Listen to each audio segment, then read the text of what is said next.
Hello everyone, and now welcome to game number 2 here on Echo Isle. Fly spawning as the blue orc, Nicker spawning as the red night elf.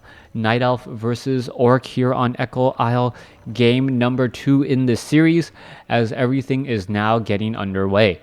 What are we going to be seeing from these particular players, from these teams, and how exactly is Nicker going to respond to what we saw from Fly? Fly had just pretty much played a solid game, no crazy antics, and he didn't even get very strong items on that Blade Master. However, the disruption on the creeping, keeping that Demon Hunter low on level, and that first full tri-hero kill ended up causing problems. Now, what is the follow-up play going to be? That is the question, as we are now just about to cross the 1 minute mark. Alright, there you have it. Altar of Storms, Voodoo Lounge, Orc Burrow, Barracks currently being placed down.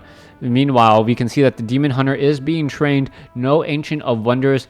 Only one Moonwell right now. A little bit curious about that. We should be seeing that second Moonwell momentarily, as we are looking at the Blade Master, who will perhaps just be making his way off to the north here to try and creep out a creep camp. Ancient of War is going to be Ancient of War creeping this mercenary camp down over here, hoping to pick up perhaps a Troll Shadow Priest. Now, this map, I believe, actually favors Orc. The Troll Shadow Priest and the ability to abolish summons is something that Nicker doesn't want to see. Hopefully, though, with this map, if Nicker is able to get a bit of a hero level advantage, he will come out ahead. Both Turtle Rock and Echo Isle have things in favor of Orc in this Night Elf versus Orc matchup. And up there is the Archer now using that Lightning Shield to get in some extra damage.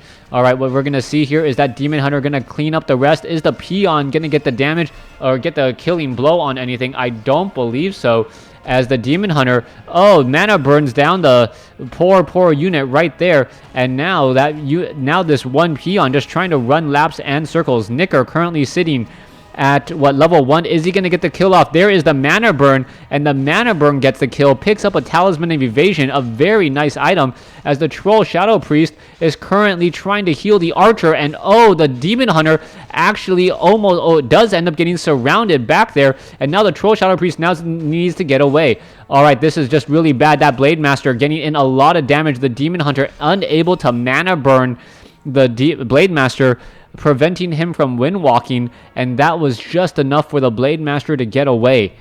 It looked as though Nicker was going to have a very strong opening, keeping a Troll Shadow Priest and an Archer early on, only to end up having the Blade Master sniping both of those units down. Now, the problem for the Blade Master, though, is that he is currently low on hit points and low on mana.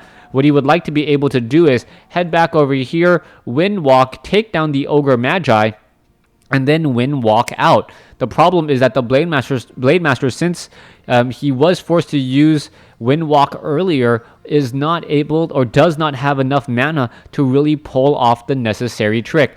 He has to be careful here. If we see a detonation, no detonation from Nicker. Wow, that was surprising. No detonation from Nicker at all, meaning that the Blade Master still has enough mana for a wind walk. All right, Demon Hunter now making its way over. Are we going to see the mana burn? Yes, we do. 41 mana lost, but the Blade Master had already gotten wind walk in time, as the Forest Troll Berserker now once again trying to get away. The Grunt trying to get in front. This could be absolutely interesting here. Is this one Forest Troll Berserker gonna get in way? Yes, it looks like he will be able to do exactly that, getting to some Moonwells, and even against a Blade Master, why did Nicker cancel that? I think Nicker had plenty of time, as the Nicker is just wandering around here with this one Forest Troll Berserker, and the Tree of Ages is currently teching the tier 2. Alright, so far this Forest Troll Berserker still wandering around here. Meanwhile, the Demon Hunter has taken down an easy Grunt, as well as Nicker is still giving chase, or Fly is still giving chase to Nicker, and is Fly just right-clicking onto that Forest Troll Berserker? That's really what I'm curious about. Ancient of Wonders currently sitting at 80, 90, 100 mana. That is going to be important for that Staff of Preservation early on, buying it from your own shop. Meanwhile, the Demon Hunter now comes inside here, and he is using the trick. I don't necessarily know if that is actually a very good idea. Picks up the Wand of Mana Stealing. Is he going to be able to get out? Yes, he's able to actually slip through here. A big play as the Blade Master is still sitting at level 1. Demon Hunter now sitting at level 2, almost level 3 in fact. And now what's going to be happening next? All right, are we going to see a mana burn? There goes another Wisp getting taken down. The Demon Hunter... Oh, there, no mana burn was necessary or was used at all. The Blade Master is still nearby, and there is the Beast Master as well. So far, none of them have any Dust of Appearance, meaning that the Blade Master is still wandering around back over here. What's going to be happening next? 23 over 50 supply. There's one Ancient of Wind. No second Ancient of Wind, surprisingly, as the Blade Master still doing a bit of scouting. All right, Ancient of War creeping, trying to find the right opportunity to get more experience on these heroes. Meanwhile, the Blade Master has found the right opportunity to rush inside this base and cause a bit of disruption, delaying even further the Ancients of Wind. Now, every moment the Ancients of Wind are delayed is obviously a delay in the Druids of the Talon. Staff of Preservation teleports the Demon Hunter all the way back here. There's a mana burn. Blade Master trying to get some extra damage onto this Moonwell. Moonwell down to 154 hit points. Is it going to try to get repaired? It is, as the Grunts are even bothering with the repairing Wisp. All right, let's take a look back over here. Tauren Chieftain now joining in on the fight. Endurance Aura with faster movement speed. Demon Hunter with very fast movement speed with those boots. Unable to catch up, however, to a Blade Master, even though he's not wearing his own set of boots. All right, Demon Hunter trying to get in front of this Tauren Chieftain, and it looks like it may be able to do exactly that. Grunt's taking a little bit of damage as well, and this Demon Hunter is just slashing his way through the Tauren Chieftain, and the Tauren Chieftain is still looking to back off. All right, let's take a look. Ancient of Wonders, Tree of Eternity. And now Demon Hunter is down over here. There is the mana burn attempting to take down the Tauren Chieftain. And what is going to be happening next? The Tauren Chieftain now trying to back off here with only Endurance Aura. All he can do is lead his army slightly faster. Tauren Chieftain rather low on mana as both sides are looking to go into a bit of an engagement. So far inside the main base, the Spirit Voodoo Lodge and the Bestiary... Spirit Lodge and the Bestiary having completed another Staff of Preservation, saving another unit here. But it just feels like Fly is still in dominant control of this game. Even though Nicker has the hero advantage here, this is just not going well for him at all. The Tauren Chieftain and the Blade Master, the sheer number of units are causing problems as the Demon Hunter picks up a Potion of Lesser Invulnerability. Claws of Attack plus 6, Boots of Speed.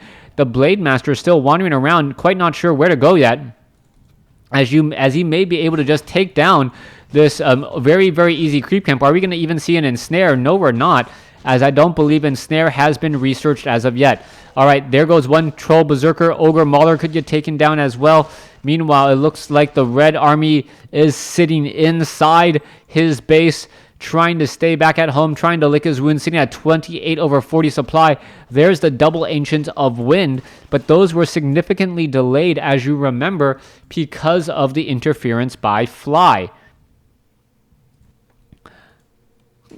Peons now being brought over here. It looks like it is going to be a Spirit Link push once more, and we do also have Disenchant available. Surprisingly, the Demon or the Blade Master has not really crept out that many creep camps.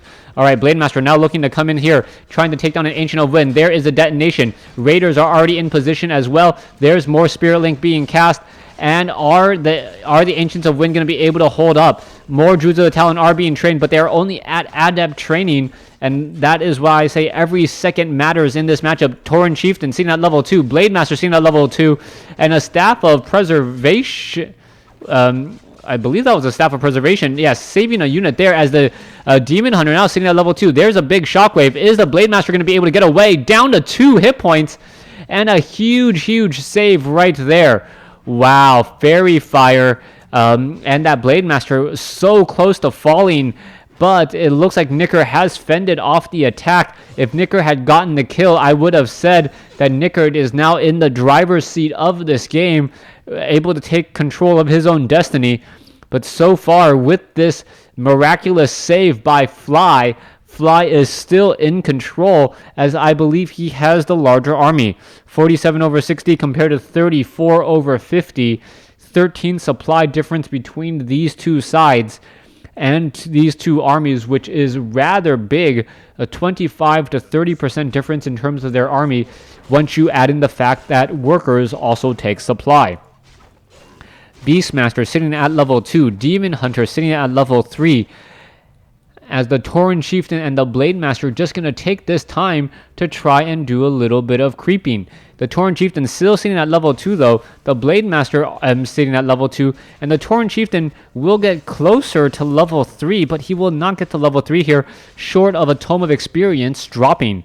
Renegade Wizard trying to make its way back home, will not be able to do so. It is surrounded. There it goes, Ring of Protection +3, a rather item on the Tauren Chieftain, but it does give him extra armor, obviously, and gives him more survivability. Let's take a look back over here, trying to creep out more creep camps. Tome of Intelligence has been dropped. No Poultry. Tauren Chieftain still sitting at level 2, as the Demon Hunter and the Beastmaster sitting at level 3, level 2, and we are now finally going into mastery training at the Ancients of Wind. Cyclone will be ready, but he has already lost a fair number of Druids of the Talon, that trying to recover that ground will be extremely difficult. Level 2. Tauren Chieftain could try and creep out this last creep camp here, and it looks like it will be doing exactly that for level 3 level 3 and level 2 Shockwave. That Tauren Chieftain should be able to just shockwave his way through the Druid of the Talon army, since they are rather low hit point spellcasters. So far, Nicker doing a great job trying to maintain his hero lead. Level 3. He also does have that Ring of Regeneration on the Demon Hunter with 2 Claws of Attack +6 and an Orb of Venom. That is +17 damage, plus the damage over time left behind by that Orb of Venom. Is it going to be enough? Meanwhile, let's come back across the center. You can see there are a whole bunch of raiders now pushing across the center here. Let's take a look at this. Grunts, Peons now making their way over. Goblin Tinker now down over here as well. What is going to be happening as all the units now looking to make their way through? All right. Druids of the Talon in position. Down over here, Goblin Tinker getting surrounded before even reaching his base, and that is going to be a horrible, horrible loss. Nicker losing that Clockwork Factory, losing the Clockwork Goblins, and losing the Goblin Tinker that early on means that the Tauren Chieftain and Blade Master are going to be just that much stronger, as the Blade Master is inching ever closer to level 3.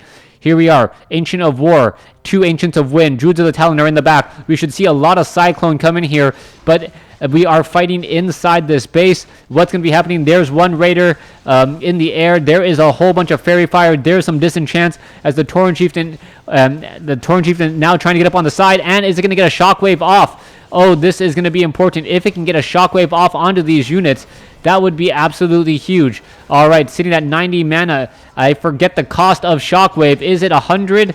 I'm not 100% sure any longer, as the Demon Hunter is just kind of in the back here, unable to do very much of anything. Tauren Chieftain now sitting at 100 mana. There's the Shockwave. Gets to level 4 now, and I believe that is going to be the game. That Tauren Chieftain really rushed head on into that position, unable to do very much for quite a while. Meanwhile, the rest of the army was pressuring, and that is going to be the GG here in just a moment. 1 low hit point Goblin Tinker, 1 level 4 Demon Hunter. The level 3 Beastmaster just now taken down. Goblin Tinker and Demon Hunter are pretty much all that are left. And with that Demon Hunter finally taking its last breath, gonna fall at the hands of the Blade Master or Tauren Chieftain. There it goes. Level 3, I believe, on the Blade Master. And there was the GG. A much, much closer game in terms of overall score, but Nicker never really had... Wait, did Nicker have the larger army? How did Nicker end up having a higher unit score, even though his army was just that much smaller. All right, units produced versus units killed. Fly really taking the victory there. Thanks for watching. Thanks for listening. Hope you guys enjoyed it.